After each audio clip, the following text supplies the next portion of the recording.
What is up, my Squirtleites? It is I, your king, welcoming you back to more Let's Play Destiny. In the last episode, we began the Season of the Haunted. The opening mission is done, Operation Midas. And now we have a little bit to talk about before we get actually started on this thing proper. So, Season of the Haunted.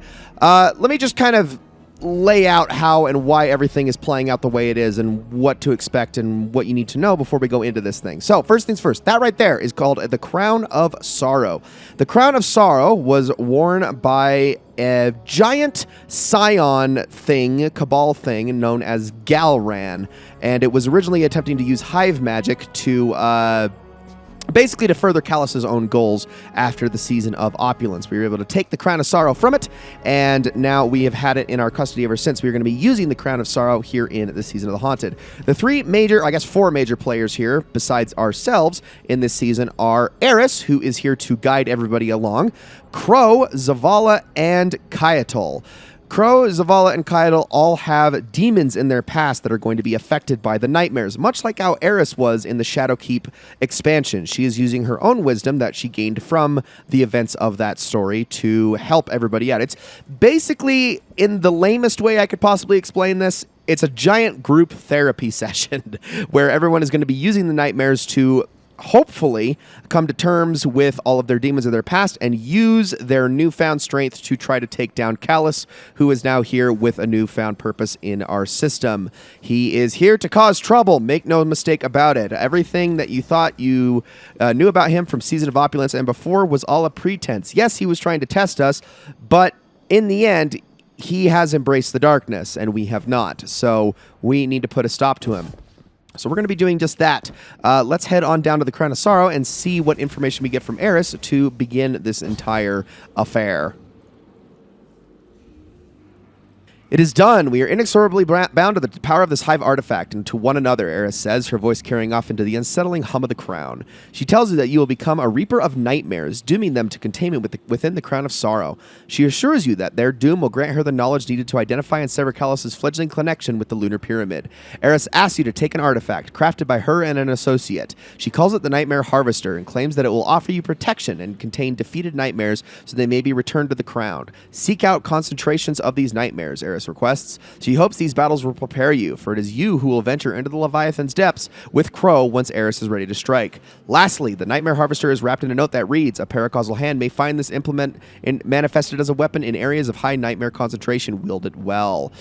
So, to start this step, we are going to need to defeat some nightmare containment tiers and also explore the Leviathan. What makes this season so great, and what I love about it so much, is that this season in particular gives you an entirely new area to explore of its own. I mean, the other ones give you like activities and such, but this has an entire patrol space that is partially connected to the moon. Now, we need to gather vestiges of dread, much like we were grabbing psychogenic intel in the last season. But what we're going to do is I'm going to be heading straight on over to the Leviathan, and we are going to be proceeding from there once we land in the Castellum. So I will see you all there in just a moment.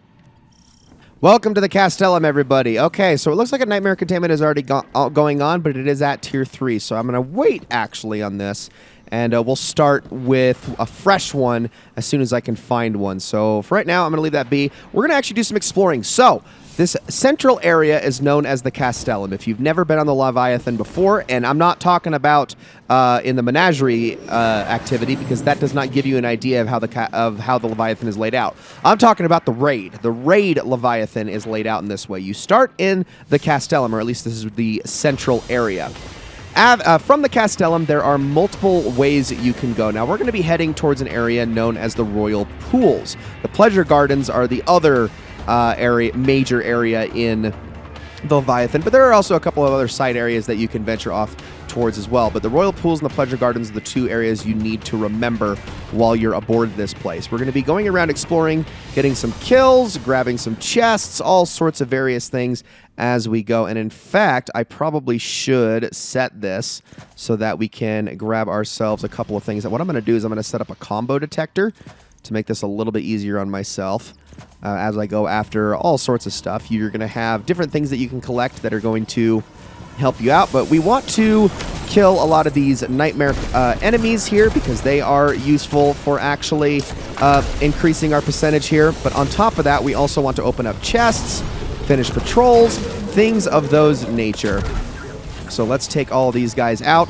There's going to be a lot of really high-level enemies on the Leviathan. This is actually one of the toughest patrol spaces in the entire game, if I could be completely honest with you. It's, I'm not saying it's super difficult, but it's a place where you do have to actually like stay on your toes a little bit. Otherwise, you're probably going to get wrecked really quickly.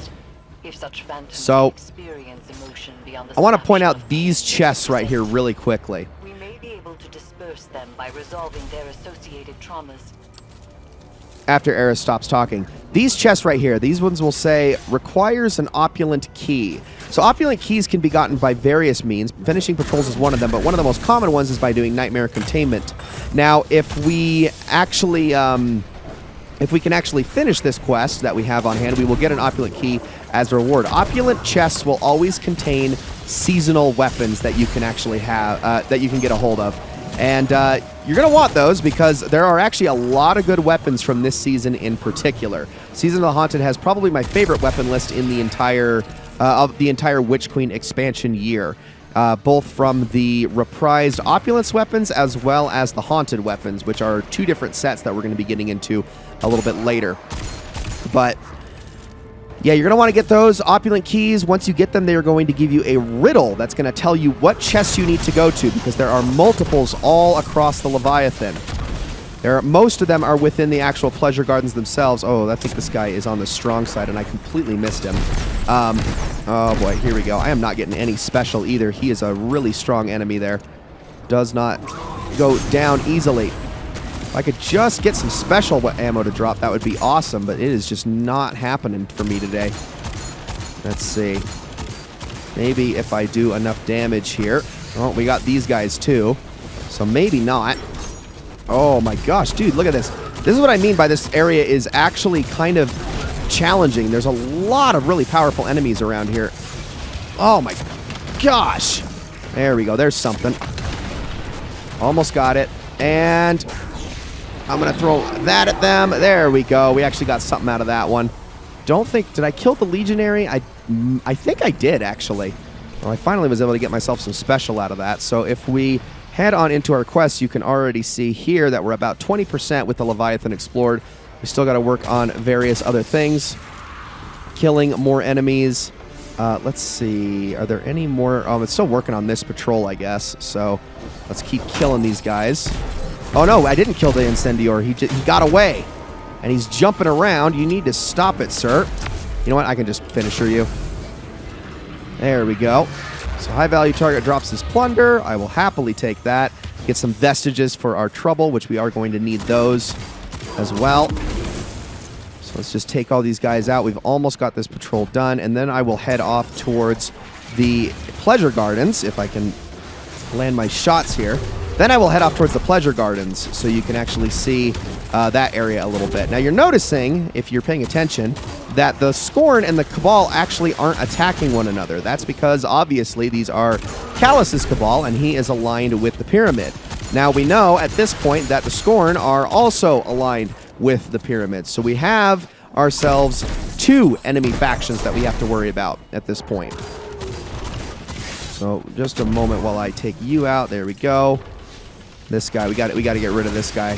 He is, I think, one of the bigger enemies. There are certain enemies that you will come into contact with here in the Whirlpools and Leviathan that are, and the Pleasure Gardens that are named, and they are a bit, oh my goodness, they are a bit on the more powerful side, but they also have triumphs associated with killing them. If you can do so. Hold on, hold on, hold on. Can I hit you with this, please? Thank you. Almost got him. We're working on it. There we go. Almost. And no, we can't use finishers on these guys. Perfect. And that's another high-value target done. More vestiges to come. Okay, let's head off towards the Pleasure Gardens now, and then I can show you the layout of that place. We'll be coming back to the Royal Pools plenty of times, don't you worry. Although, nope, I'm good, I'm good. Let's see. Combatants... Abilities or combatants affected by stasis. Yeah, I mean, I guess I can get stasis kills with my rocket launcher, and that will also count. But I do need to get myself more ability kills as well. So the Pleasure Gardens is down this way. There's also a way to access from the Castellum. It was actually the same path that we took in the opening mission from the Castellum. You'll recognize the place as soon as we set foot in it, except for now it's going to actually be crowded with enemies. Not nearly as empty as it was the first time. But here we are. And oh my goodness, look at the frickin' seasonal level on that guy. You need to turn the game off, sir. 1421 is insane. For reference, that is 1001 higher than the highest level I have ever gotten in this game in all my years of playing it. That's just insane. I cannot imagine playing the game that much. And that was a perfectly terrible shot. Try that again. There we go. Okay, we got another Nightmare Abomination. Gonna hit him with that. There we go. It's a little bit more damage. There we go. That's what I like to see. Some good special kills.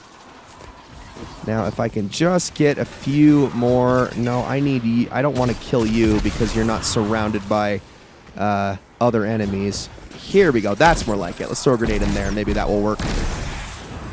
Perfect. All right, that's another one down. So Pleasure Garden's got a few different notable things in here. I've already collected that one. I don't know why I'm looking at it. Chests that you can grab. There's also a couple of secret areas in here as well. If we actually head up here, there's one down in here that allows you to... That'll sometimes spawn a special enemy that you can fight in here, but it's not active at the moment. There is another one, if I'm remembering correctly. Not up here. I think it's actually on the other side. Hi, everybody. I'm going to try to shoot at you from the safety of this spot for a moment. There we go. Hit. Oh, I missed. Of course I did. Oh, man, there's so many powerful enemies in here. Not as many people that also roam this area as much as there were when this season came out. Obviously, it's not as relevant as it was before.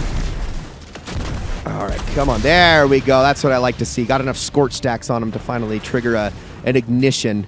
Those are kind of hard to do, but if you can actually get them to trigger, it's really, really helpful. Hold on a moment. Let's see if I can get rid of this guy. Go away. Jeez. We also got a chest up here. I'm going to grab these for some more vestiges. Just a few. 30 vestiges is always nice. Gosh, there are so many high-level enemies in here. Oh, almost got him. Perfect. I'm not really getting any help in here, am I? Nope. All right, well, I'm going to keep moving on. Find that other little secret area I was talking about. I believe it's up here above where these columns are at. There's also a treasure chest here as well. So hold on a moment. Yeah, if you can get up on top of this pillar, you can head up in here. And this is another area where you can come into contact with another high-level enemy at certain times. So the when they spawn, the days they spawn, at the times they spawn is all completely random, unfortunately. But this is what the Leviathan is mostly made up of, is just lots and lots of these kinds of enemies. Also, this guy, I need to kill him. He's a core bearer. This nightmare desires death for others, and it will only fade if you deliver it. Now, core bearers are actually, if I can grab this, these can be dropped into a set location in each area, and these are going to give you something special.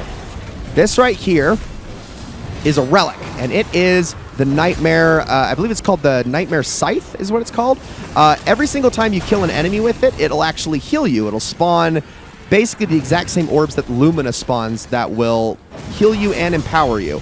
It triggers restoration effectively. But on top of that, if you can get multiple hits on really powerful enemies, it can also trigger ignitions. It's a really good way of racking up a lot of solar damage. So you're going to be wanting to use this thing and getting used to the way it works, because it's extremely important for Nightmare Containment in particular. It's one of the best ways to take out some of the high-level enemies in that event. So get used to the way it works. You have a light attack, you have a heavy attack. The heavy attack consumes a lot more, but it sends a fire trail along the ground. That is incredibly effective and also racks up the ignition stacks, or the scorch stacks, I guess, a lot faster to create ignitions. And you can get them in here, but more commonly you can get them in the Nightmare Containment. Now, let's head on into the Castellum, and we can actually get one of those containments started. Okay, so I just landed in, and it looks like there is a Tier 1 going on, so we can talk about the way that Nightmare Containment works very quickly here. So, Nightmare Containment is very simple. When you start off in this activity, you are going to be placing down your Nightmare Harvester, and then you are going to try to kill as many of these Dread Bearers as is possible. Dread Bearers are going to drop cores that you can then dunk at the Nightmare Harvester that are going to spawn the scythe that we were using just a second ago. So I'm going to try to kill these guys as much as I can, although it looks like we already have enough points. So we're good, and now it's boss time. So you get points by dunking the cores as well as by killing enemies. But dunking the cores is the faster way of getting it. Once you get a boss down to a certain amount of health, you're going to want to start destroying these things up here. These are those little darkness effigy things that we were destroying during the Witch Queen campaign. Now we go back to killing the boss. I'll be able to show a more complete phase of Nightmare Containment on the second tier. It's just at a slightly higher difficulty than the first one, but there we go. Very, very simple. So we get we got a weapon drop for that, although that's not incredibly common, and then usually you'll get a heavy drop at the end of each tier to then take on into the next one. No, it does not give you a super though, but that is okay. So off to the next zone. It's either going to be in this spot or on the other side of the Castellum. And indeed it is in this spot, so I was correct. Let's place that Harvester, and then we begin. Nightmares rise, and the Harvester stirs to life, yearning for their pain. All right, here we go. So the Scorn are going to jump on in. Let's take them out. All right, so I am going to drop a bunch of Wither Hordes down when I can to kill as many of these guys as possible. I'm going to try, if possible, to get my hands on one of those sides, just because they are so unbelievably helpful. That's an ignition. That's what I like to see. All right, take this Core of Dread, and what you're going to want to do is dunk it where we placed the Harvester. The problem is, as soon as you do it, a champion is going to spawn. Make sure you kill the champion, otherwise they are going to take away from your score. Nightmares fear your unbridled power. Bring this scythe to bear against the Nightmare's defenses. Magnificent. All right, and there we go. So just kill them with the scythe, and you're good to go. We're going to keep trying to get kills here. I'm going to use my heavy attack to send a bunch of these down that way. There we go. Give me all that health, too, and that restoration. Absolutely beautiful. Here, have another one. And as soon as we get enough points to get to the second phase, things are going to change it up a little bit. So there we go. Not bad. Looks like a champion did spawn in, but nobody took the time to kill it until he threw out that super there. We're doing good. Doing really, really good. We've almost got it. Remember, you do have a time limit here, so keep that in mind as you go. Now that everything is despawned, now we need to start killing Scions. So these Atavist Illusions need to go first things first. Once you have killed all of them, and I am just going to drop that in, I am not doing the full potential of my damage here. But once you kill all the Atavist Illusions, you are going to then need to punch one of those guys. Remember those lieutenants from the Vox Obscura mission? They're basically the exact same. Take them out. Reload really quickly here. And then punch this one. There we go. And that is another Atavist down. I think the other two on the other side were also taken out. On the first tier, you're only going to get one set of Atavist Illusions that you're going to need to take out, but in Tier 2, it is 2 sets, and Tier 3 is an entirely different beast that we'll get into in a moment. So, let's keep doing damage. I'm going to throw one of those in there, just because I can. I was hoping I could get an ignition out of that, but didn't really work as well as I would have hoped. There we go. Give me that core. Thank you very much. All right, I'm going up and over. Let everyone else take care of the rest of those while I dunk that. And then I am going to wait for the relic to spawn. There. Okay, good. So I need to continue to complete tiers of in the Nightmare Containment public event. So going to keep working on that. I think this was the Vestiges of Dread quest, not the main quest that I'm still working on at the moment. But we're doing good. We're doing good. I'm going to actually go and grab this so that we can get a little bit more in the way of score here. Oh, no, you weren't supposed to leave, you dummy. There we go. Okay, so now the boss rises.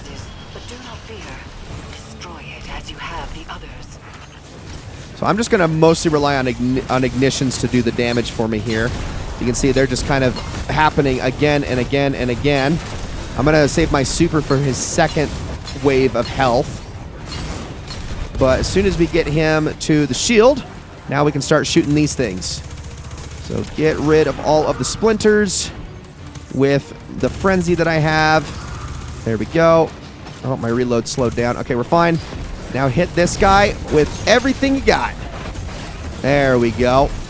Almost. And I'm going to actually start throwing rocket launchers at this as well. And that's it. Tier 2, done. That is the more intense version of Tier 1, but it is effectively the same. Now all that remains is Tier 3. Because Tier 3 is the biggie. And we need Vestiges of Dread for this part in particular. Remember how you'd open a big chest at the end of the Psyops Battlegrounds? Well, you need to open a big chest at the end of this one as well. And this is a boss with 3 phases to it. And it's a different boss per week. Sometimes it'll be this Scion. Sometimes it'll be the Machinist, which is the old Scorn Captain. And I actually don't remember what the third one is. But maybe we'll run into it next week. We will certainly see. I'm going to take you out. If I even make it that long. Let's keep taking these out. Oh, gosh. Watch out for the mines. Okay, I'm using Frenzy here. Really, the only reason I'm even using this submachine gun is for this bounty that I have on hand. Okay, now that we've got him down to a certain phase of health, we got more out of us illusions to take out. And then it's going to spawn more of these guys that we have to punch. Here we go. And then I think, yep, I think we already destroyed all of them, so we should be good here. Oh, no, we got one more in the center. Punch it. There you go. Good job. You can technically shoot them. You just have to be within their bubble. That's why punching them is the best option, because it already brings you close enough that it makes too much sense. We have a Loyalist Incendior. I'm going to kill him so I can actually get his Core of Dread here. That will allow me to pick up a scythe. If I can actually grab it, thank you very much. Hold on a moment while I do that. Oh, no, you don't. Break out of that. Get more ignitions going. Okay, that should do it. All right. Last round. Let's go after these Autovis illusions here. We're doing good. What I love about this activity, in case it wasn't already immediately obvious by how fun it is that it's just absolute mayhem. I mean, you are just allowed to do whatever you want in this activity. Go all over the place. You have so many enemies to throw all of your weapons at. It's really a lot of fun. I'm a huge fan of this activity.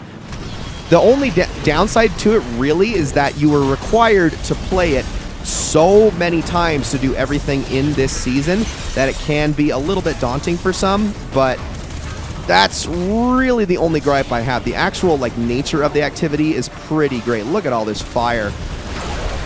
And there it is. Nightmare Containment is done. Now we need to return to the Crown of Sorrow in the Helm and debrief with Eris, but after I bind my Vestiges of Dread to Nightmare Containment. And there we go. We get a few rewards, including a bound presence. Are you skulking about? I don't skulk. What do you want, Eris? Have you been seeing your other half? Has he been communicating with you? Like I owe him money. He's extremely persistent.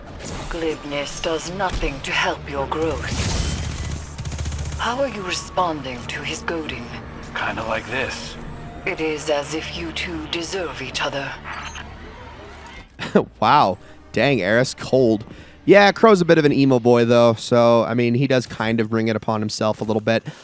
So, last thing I'm just showing off here is when you finish a run in Nightmare Containment, there are all these doors that'll be available for you to open once in the time frame that you have. You can activate them with these switches. And they'll have little chests behind them where you can get additional vestiges for your trouble. They basically just act like regular chests, but it is a nice way of getting a little bonus vestiges as you move about the Castellum waiting for the next Nightmare Containment to begin, or before you head off to the Pleasure Gardens and the Royal Pools and whatnot. It's a little bit of a cooldown period.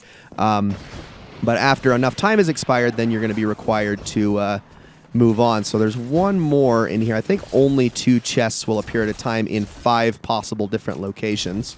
So we'll grab that. And now we're going to head back onto the helm and debrief with Eris. Alrighty, let's talk. What do you got for me? The Leviathan has become an extension of the Lunar Pyramid, channeling feelings of shame and regret into reality, Eris explains, adding that the nightmares were originally a product of the Lunar Pyramid's security systems. Eris fears with the Leviathan acting as a point of resonance, the nightmares could spread to Earth or elsewhere. She also is concerned about what Callus is planning to do with the pyramid. Eris shakes her head. Crow was unprepared to face his own demons when we attempted a severance. She explains that she will help guide Crow so that the next time you venture in the Leviathan's depths, he'll be ready. But growth takes time, and Eris requests that you use yours to continue battling Callus's fortress and collecting nightmares for containment. So I'm going to grab all of these really quickly, and I believe that is it for Legacy the Leviathan Returns. Now, we're going to go over the Crown of Sorrow a little bit more in the next episode. We're going to be talking about a new mission type as well as working on the remainder of Bound in Sorrow. I just need to do one more containment tier, which is really easy, but we're also going to put that opulent key to use, which says Royal Pools Where Water Used to Fall. So we'll be doing all that in the next episode, but for now, that is it for this one. Guys, thank you all so very much for watching. I hope you enjoyed this episode very much, and I will see you all in the next one.